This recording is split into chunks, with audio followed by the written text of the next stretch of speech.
Hi everyone, welcome to Bulunmaz YouTube channel. Here I am in Miami, United States, and I will be visiting my customer and partners here in the city in Jewelry District of Miami.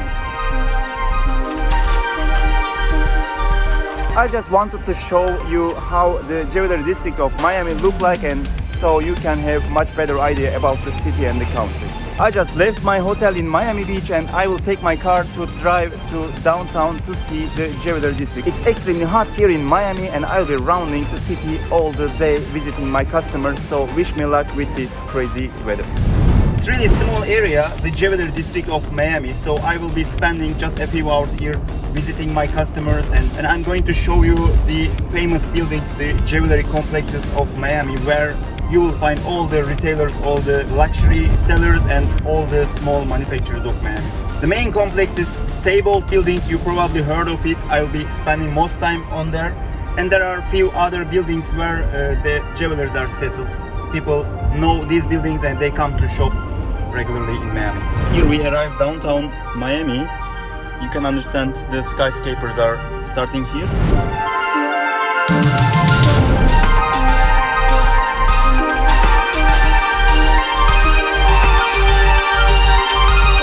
I parked my car on top of one parking stations in Miami Jewelry District. So that's the car I'm using in Miami. That's a American-made Chevrolet Corvette. So when you are in United States, the cars are really pretty cheap, you know, and I recommend you to rent one of these Corvette, Mustang, Camaro, whatever.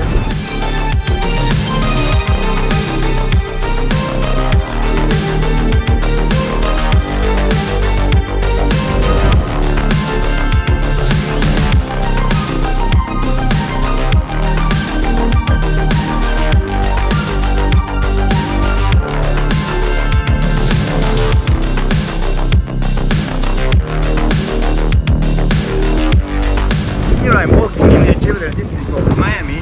I see first Alfred DuPont building. I'm gonna tell you a little bit more about that building later on. As all the jewelry districts around the world, you can see many security cars which are carrying gold orders here all around the buildings. I'm first walking towards Cemal building. That's the main jewelry building of Miami Jewelry District. So in Cemal building, I'll visit my customers and I will tell you a little bit about the history of the Cemal in front of it.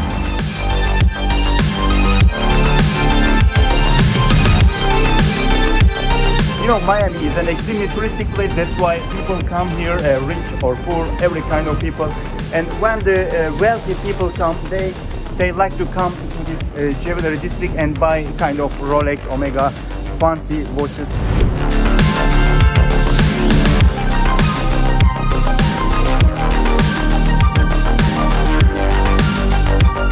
I want to give you a little bit information about the Miami Jewelry District. That's one of the biggest in United States. We can consider the biggest one in New York, where the 90% of diamonds enter United States. Another one is Jewelers Row in Philadelphia. That's not the big one, but that's the oldest jewelry district of America in Philadelphia. And of course, Los Angeles has a really big jewelry district with several buildings.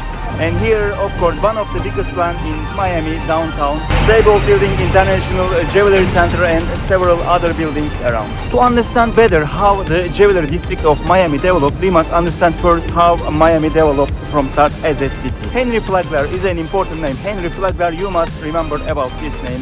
In 18th, Henry Flagler was an American industrialist and he was one of the founders of Standard Oil. Standard Oil was the largest oil company of the time. And making great incomes in United States, he chose Miami to invest his money and to start infrastructure of the city. So after a long time of investment, Henry Flagler is considered as the father of Florida. And when the Great Depression came in United States in 29, Miami was an exception in this depression. That city almost had no effect during the depression times. With the investments of Henry Flagler, booming started in the city and in Florida, and Alfred DuPont building, which is a jewelry building today, was the first skyscraper of the city Miami. Miami and Florida had a financial boom in the 50s and at the same time a tourism boom between 30s and 60s. That too brought the city much bigger than before. And here we go, Cemal building, legendary Cemal.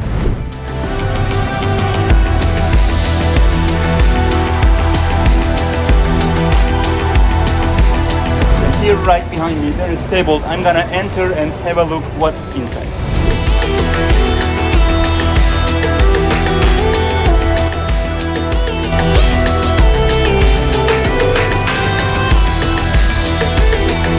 I wanna tell you a little bit about the Sable building you see just right behind of me. That's the iconic building of Miami Jewelry District. So if you ask any locals, anyone living here, they're gonna tell you you should go to Sable to buy any kind of jewelry. That building has 10 floors and over 300 different jewelers inside. This building is more than 16,000 square meters. It's a really historical building and it's the second biggest jewelry building in United States. First three levels of the building has completed in 1921. John Sable was a bakery owner, and he had his bakery at the ground floor. He added 7 more floors in the building in 1925 and he sold the entire building in 1941. Finally, the first jewelers moved in the building in 1960. Jeffrey Bushwald was the first jeweler in the building. He's still here. It's a third generation jeweler still in the building. You know, after the Cuban Revolution, lots of Cubans immigrated to Miami. They stayed here. And also the building had many Cuban guests, many Cuban jewelers rented out places here in the Sable building and stayed here.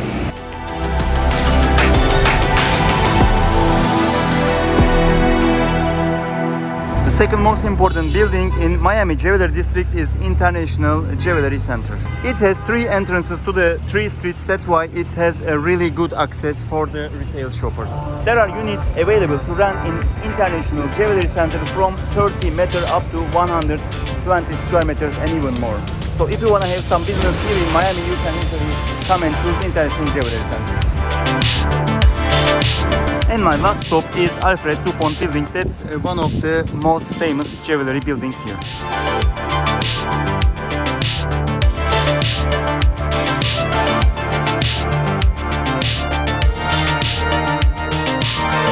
It's also pretty old in the area. It was built in 1939. Alfred DuPont building has 17 floors and it's much higher than the other Sable building and International Jewelry Center. There are even more buildings here about jewelry like the Metro Mall. Metro Mall was recently renovated after its purchase of $15 million in several years ago. It has also jewelry retailers and a huge space around 15,000 square meters. I tried to give you brief information about Miami Jewelry District. It's not a big area, of course, comparing to many other countries, many other cities. It's not a really big district, but of course Miami is an important spot. It's a really strong center of tourism, and that's why Miami Jewelry District is really busy despite it has a small area.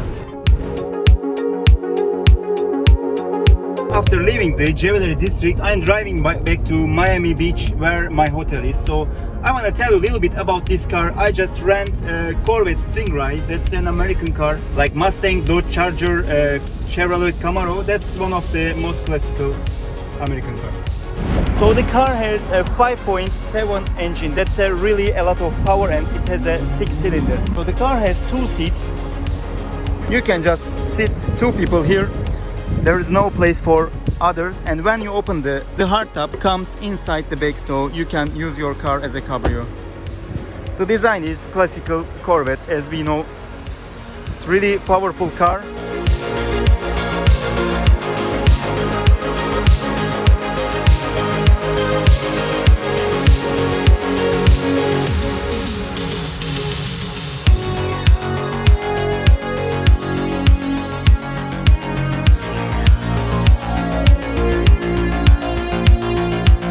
It's time to go back home, so I'm gonna have a walk in Miami Beach and Ocean Drive so you can have an idea how these most touristic sites of Miami look like.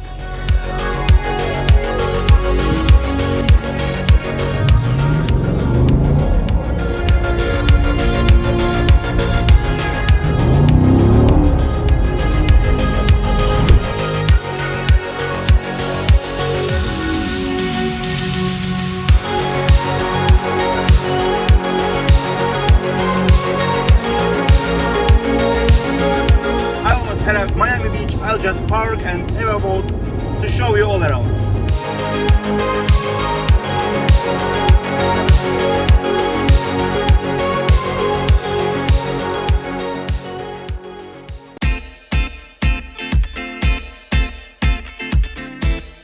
I just at my hotel, I had my dinner and I'm just out to Ocean Drive. The weather is windy, but we are just directly to the ocean, so that's normal. Ocean Drive is the place where people hang out in the evening in Miami. You will find lots of people, especially many Cubans are hanging out here.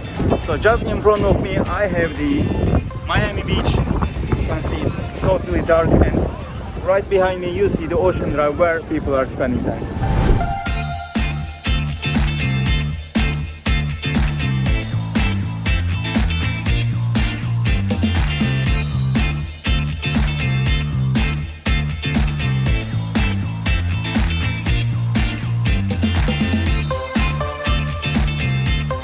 Ocean Drive is famous with the movie Scarface. If you remember the movie, one of the scenes starting of the movie where they killed one guy was shot in one of the hotels here. And if you play computer games, Grand Theft Auto Vice City was also in Miami. So if you ever come to Miami Ocean Drive, you will find lots of things, you know, from the movies, computer games, or from literature from different sources. I actually shoot a bunch of different videos, travel videos, on my personal YouTube channel. You can also follow on Cemal Bulunmaz YouTube channel. There you will find different videos about Miami Beach, about Ocean Drive, about Little Havana area, about the design district, Windwood Walls.